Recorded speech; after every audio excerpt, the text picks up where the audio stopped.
Salem, Massachusetts, 1692. And everything you think you know is wrong. Nobody here wears black. Nobody gets burned. They hang you. They hang you. Stay with me, because by tonight, they come for me. Right, let me back up.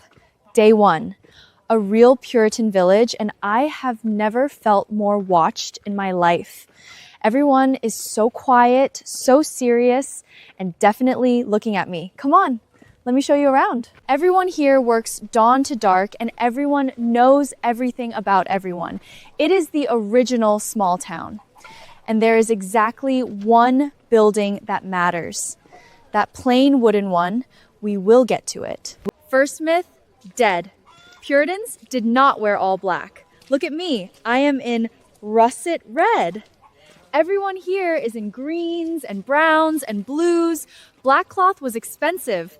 That was Sunday best. So this is home, one room, one fire, and absolutely zero decoration. No pictures, no music, nothing fun.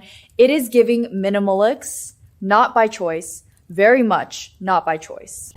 This is my neighbor.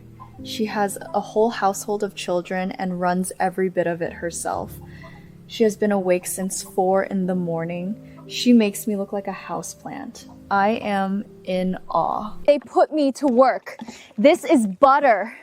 You churn it for a whole hour. My arms are already gone. And this is one single breakfast. How did anyone have the energy to farm too? Puritan menu, and it is bleak. Porridge, which is just boiled everything, and bread hard as a rock. And cider. Because the water here will actually kill you. Honestly, the cider is carrying this whole meal. Morning. Morning. Hi. Yeah, everyone stares. I am the strange girl who dresses wrong and asks too many questions. In a town like this, that is not a good thing to be. She is teaching me to spin wool badly. I am so bad at this. She has done this every single day of her life. But honestly, sitting here with her, there is something really calm about it. And that is the forest. To these people, it is not just trees. It is where they believe the devil actually lives. Nobody goes in, which naturally makes me want to go in. Church, twice on Sunday, 6 hours on a bench this hard.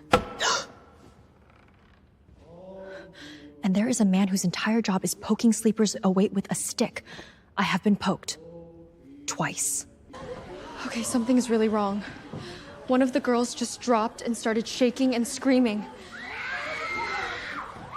Nobody can explain it. And the whole room is looking at the doctor, waiting for him to say what it is. The doctor could not explain it. So he reached for the one word that ends every argument here. Witchcraft. And I just watched an entire village decide that was the answer. No proof, just fear. This is how it starts. The very first person they accused was the enslaved woman in the minister's own house. Of course it was. They went straight for the person with the least power in the entire village. That is never an accident. It is spreading. Fast. Neighbors are naming neighbors now. Old land disputes, old grudges, suddenly all of it is witchcraft. Nobody feels safe, and everyone is watching everyone. Okay, they are looking at me differently now, and I get it. I dress wrong, I talk wrong, I do not know the Psalms, and I talk to this thing in my hand. In this town, I am so obviously next. They just took my neighbor, led her right out of her own house. Her household is standing in the doorway watching, and nobody can do a single thing. I feel sick. I keep telling myself they will realize this is nonsense and it will stop. They do not stop. It just gets bigger every single day. And I am running out of ways to not be next. They are calling this spectral evidence. The girls say her spirit pinched them in a dream, and the court is allowing it.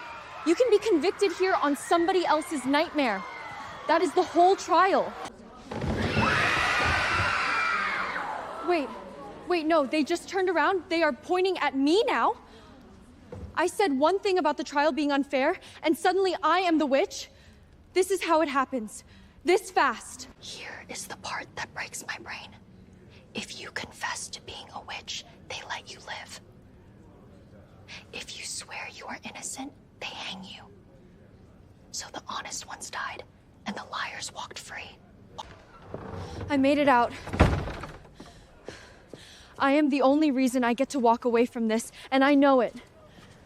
That is the whole horror. It was never about proof. One frightened girl points, and someone is gone. Salem, though. No black clothes, no burnings, and the real monster was never anybody's spell work.